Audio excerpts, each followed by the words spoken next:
Ceci est un livre audio autogénéré par Google. Collection, prospective du développement. Cette collection s'adresse aux publications centrées sur la problématique du développement.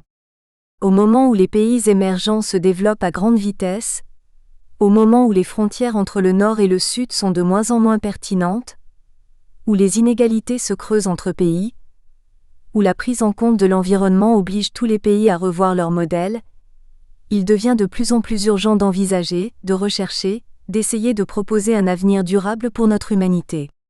Bien entendu, on pourrait se contenter de mettre en exergue les antagonismes et d'affirmer haut et fort que le développement pour tous n'est qu'une utopie, n'est qu'un leurre manipulé par les plus riches. Ce n'est pas l'axe principal de cette collection qui entend valoriser les dynamiques positives, bien qu'elle puisse accueillir également des analyses prospectives qui envisagent les scénarios les plus pessimistes. Cette collection entend plutôt privilégier la recherche de trajectoires sociales, économiques, environnementales permettant à tous un développement équilibré, synonyme de bien-être pour le plus grand nombre. Cette collection est donc ouverte à tous ceux qui cherchent à décrypter ce que sera le monde de demain, en se donnant les moyens d'une réflexion prospective et indépendante proposant des solutions d'avenir. Cette collection est dirigée par Stéphane Madoul, docteur en économie, auteur de plusieurs livres sur le développement, maître de conférences à Sciences Po Paris. Stéphane Madoul est par ailleurs cadre supérieur à l'Agence française de développement. Cet établissement public, institution financière spécialisée, est l'opérateur pivot de la coopération française et engage chaque année plusieurs milliards d'euros de prêts et de dons en faveur des pays en développement dans le monde entier. Introduction. Stéphane Madoul, directeur de la collection prospective du développement. Quelle est la genèse de ce livre ? Comment en sommes-nous arrivés à le positionner dans la collection prospective du développement des éditions L'Harmattan ? Pourquoi il est important et intéressant d'évoquer dans un livre cette expérience unique de politique sociale en République du Congo ? Telles sont parmi d'autres quelques-unes des questions auxquelles répond cette introduction. Lorsque je suis arrivé en République du Congo en septembre 2014 en tant que directeur de l'Agence française de développement AFD, une des premières rencontres que j'ai eues avec les ministres en exercice sur place fut celle avec Émilienne Raoul, ministre des Affaires sociales, de l'Action humanitaire et de la solidarité au Congo, installée à un poste ministériel depuis août 2002. Si Émilienne Raoul ne me connaissait pas encore véritablement, j'étais plutôt bien informé sur son rôle et l'importance de son action pour lutter contre la pauvreté dans un pays à revenus intermédiaires, où le taux de pauvreté avoisine les 45%. Premièrement, en tant que membre d'une mission financière de la France chargée de définir avec nos amis congolais les points d'affectation d'une partie de nos futurs concours, j'avais dès juin 2014 rencontré une première fois Émilienne Raoul. J'avais alors pesé de tout mon poids pour qu'une partie des fonds à répartir aille à la lutte contre la pauvreté, et donc puisse être gérée par le ministère dont Émilienne Raoul avait la charge, ce qui fut finalement acquis. Deuxièmement, les services de l'AFD chargés de l'action sociale et de la santé ne tarissaient pas d'éloges sur l'action d'Émilienne Raoul à la tête de son ministère, de l'équipe qu'elle avait su mobiliser au sein de son administration, si bien que 2 projets d'action sociale étaient envisagés dans ce secteur d'activité. Troisièmement, ces 2 projets de lutte contre la pauvreté devaient être initiés selon 2 approches différentes et parfois concurrentes, faisant de ce pays et du secteur social au Congo non seulement un axe fort de l'intervention de l'AFD sur place, mais également un champ d'expérimentation entre une approche par l'appui à amélioration des capacités des plus pauvres, approche traditionnelle largement soutenue par la France, et une distribution de revenus aux plus pauvres sans contrepartie, approche plus anglo-saxonne des filets de sécurité. Ces 2 stratégies de lutte contre la pauvreté qui sont parfois présentées comme antinomiques étaient ici au Congo, grâce à Madame Raoul et son équipe, mises en œuvre conjointement et pourquoi pas de manière complémentaire, ce qui représentait une première. Émilienne Raoul était par ailleurs à l'origine d'un document de politique sociale reconnu, et fixant la stratégie à venir au Congo en matière de protection sociale. Cette stratégie organisait du même coup le cadre d'intervention de son ministère et positionnait harmonieusement les différents projets financés par les bailleurs de fonds. C'est dans ce contexte très porteur susceptible d'intéresser un large public que j'ai proposé une première fois à Émilienne Raoul début 2017 d'écrire un livre sur son expérience ministérielle qui venait de s'achever. Bien entendu, je sentais qu'il fallait vaincre quelques résistances de la part de mon interlocutrice. C'est pourquoi j'ai proposé un rendez-vous pour en parler. Émilienne Raoul m'a reçue en tête-à-tête avec beaucoup de délicatesse dans sa villa du centre de Brazzaville. Nous avons bu ensemble le verre de l'amitié.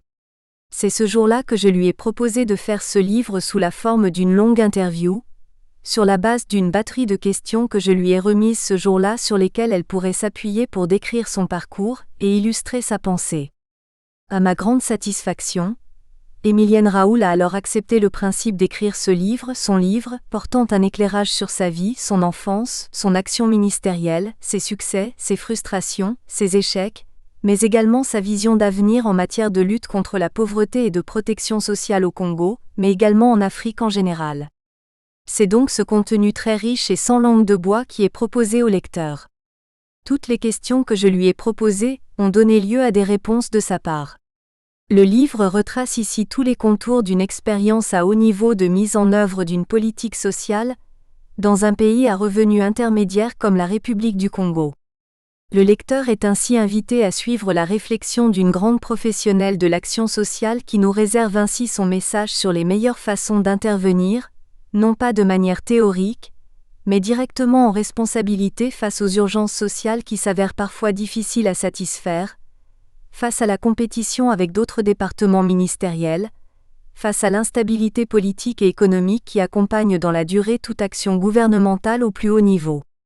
On reçoit ici la parole libre d'une Congolaise sur la situation sociale de son pays, à l'écart des poncifs débités parfois par des consultants internationaux ou des agences d'aide qui ne connaissent pas le pays et pourtant vous disent ce qu'il faut penser, ce qu'il faut faire et comment il convient d'agir. On perçoit dans cet écrit les aléas de l'action gouvernementale, les frustrations, bref les obstacles à franchir inhérents à toute action publique ici et ailleurs. Cette expérience peut servir à d'autres, à tous ceux qui prendront la suite et auront pour noble ambition de contribuer à améliorer le sort des plus démunis, ceux qu'il faut aider en priorité et à qui l'on se doit de redonner les moyens de construire par eux-mêmes, dans la dignité, leurs propres avenirs. Dans ce livre, Émilienne Raoul relève avec franchise tous ces défis et développe une vision congolaise étayée par l'expérience d'une politique sociale menée dans son pays dans la durée. Cette vision d'avenir s'avère éclairante et inspirante pour d'autres pays en développement, comme pour des pays développés qui ont tant de mal à venir en aide aux plus pauvres, comme en France. Comment faire pour bâtir et réaliser une politique sociale ? Quels sont les plus grands obstacles à surmonter ? Doit-on aider indistinctement les plus pauvres ou peut-on cibler les appuis ? Comment essayer de faire de son département ministériel une priorité budgétaire de son gouvernement ? Ce sont parmi d'autres quelques-unes des questions qui trouvent une réponse précise dans ce livre. La vision prospective développée dans cet ouvrage se confronte à l'action. Elle devrait pouvoir inspirer les choix futurs du Congo en matière de politique sociale, mais aussi bien évidemment tous les pays, développés ou non, qui s'intéressent au devenir de leur population et entendent lutter contre la pauvreté et les inégalités. Émilienne Raoul nous ouvre ici la voie. Son propos se situe en droite ligne de ce qu'elle avait déjà ébauché de manière remarquable, lors d'un cycle de conférences organisé à Brazzaville par l'Agence française de développement, ayant pour ambition de recueillir auprès des Congolais leur vision prospective des grands enjeux de leur pays, en dehors de tout agenda politique ou financier. Émilienne Raoul a merveilleusement relevé le défi, et ce livre en est la parfaite illustration. On le doit également à la finesse de son jugement, à son authenticité, à sa capacité d'écoute, à son besoin d'être aux côtés des autres, de tous les autres et surtout ceux qui souffrent le plus et qui ont besoin de nous.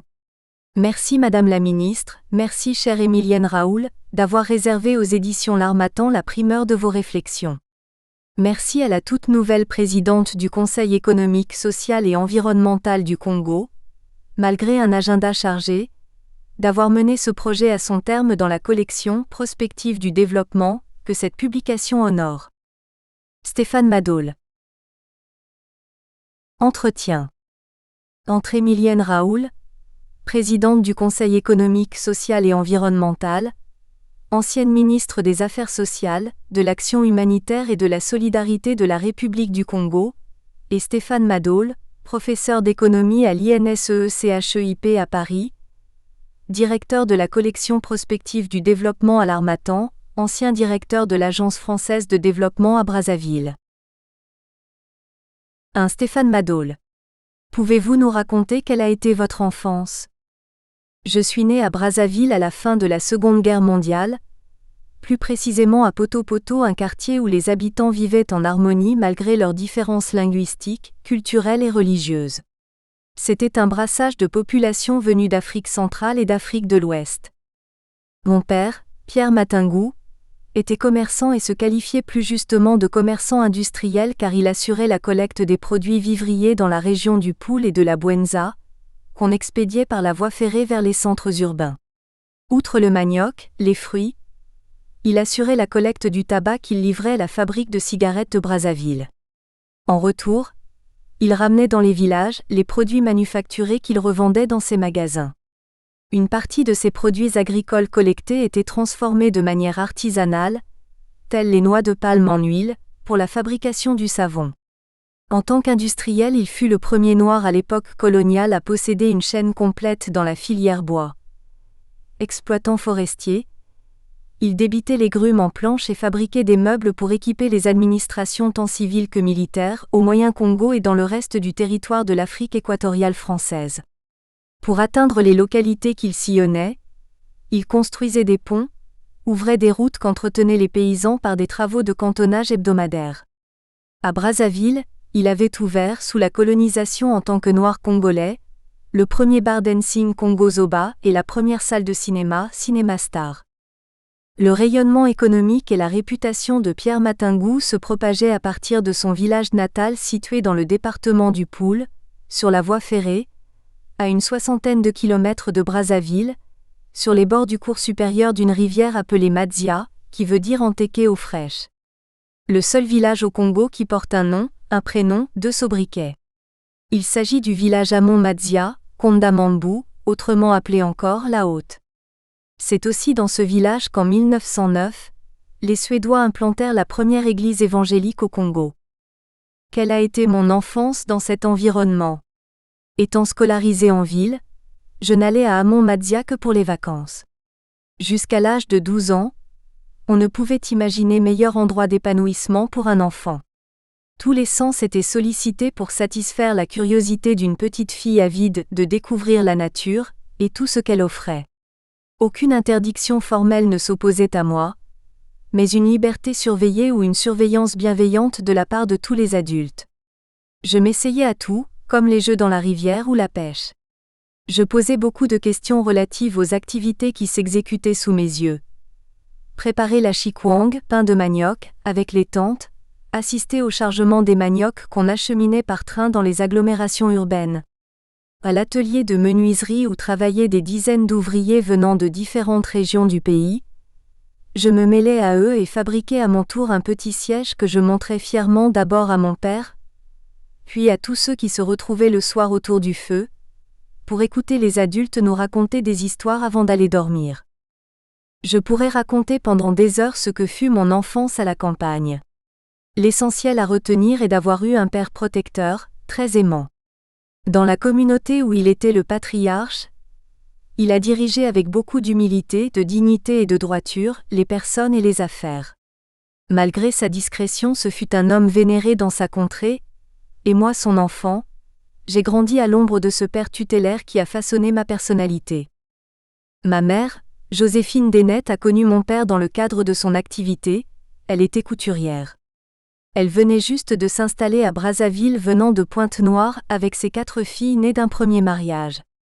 Mon père qui venait de construire une nouvelle maison à Poto-Poto, cherchait un tailleur pour lui coudre les rideaux, couvre-lits, housses de coussin. Bref, pour lui décorer sa maison. Or ma mère était couturière. Je naquis donc de cette union. Joséphine Dénette était métisse née d'un père britannique, Édouard Richard Dénette. Il travaillait à Loango comme négociant pour le compte de la société Hatton et Cookson, mais il était surtout un chercheur ethnologue qui a produit des études sur les populations Vili, études que l'on peut retrouver sur la toile Internet. Il a donc vécu à Loango, entre la fin du XIXe siècle et le début du siècle dernier, au moment où cette localité était le centre économique colonial de la côte atlantique, avant qu'il ne soit transféré à Pointe-Noire suite à la construction du port. Lorsque Richard Edward Dennett voulut se marier, on lui conseilla d'aller chercher femme au Cabinda, Congo portugais à l'époque, et plus précisément au village Shinga où l'on trouvait, semble-t-il, les plus belles femmes de la contrée. C'est ce qu'il fit, et ramena son épouse à Loango où ils eurent de nombreux enfants dont l'un d'eux, André, après ses études d'agronomie en Angleterre, fut le premier Africain employé dans cette spécialité à la sucrerie SIAN de Jacob, aujourd'hui Nkayi, dans les années 1940. L'une de ses filles entra en religion chez les sœurs de Saint-Joseph de Cluny à Landana, Cabinda. À l'époque coloniale, les filles métisses et celles des notables africains de Pointe-Noire recevaient une éducation à la mission catholique de Landana, à une trentaine de kilomètres de Pointe-Noire, auprès des sœurs de Saint-Joseph de Cluny. L'éducation consistait à les préparer à leur rôle d'épouse et de mère de famille: couture, cuisine, broderie, jardinage et prière. Les enfants métis dont les pères payaient aux religieuses une pension d'entretien pouvaient être scolarisés, ce fut le cas de ma mère. Cet apprentissage scolaire fut un atout pour elle, car une fois installée à Brazzaville, elle était sollicitée par les commerçants portugais illettrés pour rédiger le courrier à destination de leur famille restée au Portugal.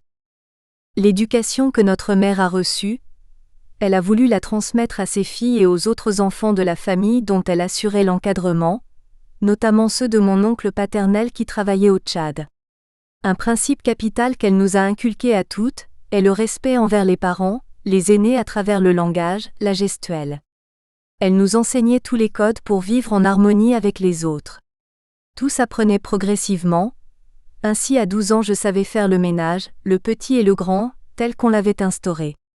À 14 ans pendant les vacances, je partageais mon temps entre la couture dans l'atelier de ma grande sœur et la cuisine. À 15 ans j'étais fière de porter les premiers vêtements confectionnés par mes soins, jupes, robes, salopettes, chemisiers. Ce qu'il faut retenir de ce passage de mon enfance, j'eus un encadrement éducatif assez rigoureux, mais supportable, selon la tradition cabindaise. Un aspect de cette éducation lié à la culture cabindaise ou vili est le chikumbi, un rite initiatique que subissent les jeunes filles nubiles avant le mariage. En ce qui me concerne, on m'appliqua la forme simplifiée. Je suppose que mon père n'avait pas été prévenu de cette cérémonie. L'école, l'internat. Enfin, le dernier espace qui a marqué mon enfance fut l'école. C'est ma mère qui m'inscrira à l'école publique de la Plaine, en plein centre-ville, école que fréquentaient les enfants français et autres Européens ainsi que les Africains dont le statut permettait à leur progéniture d'accéder à ce type d'établissement. Le ramassage des écoliers s'effectuait dans des grands cars, et l'un d'eux passait par le rond-point de Poto-Poto où j'habitais. Dans cette école je ne m'y plaisais pas du tout. Il est vrai que j'étais une petite fille timide, mais peut-être aussi que le contexte sociologique ne me permettait pas d'y trouver ma place et à la maison l'encadrement scolaire n'était pas assuré par les miens.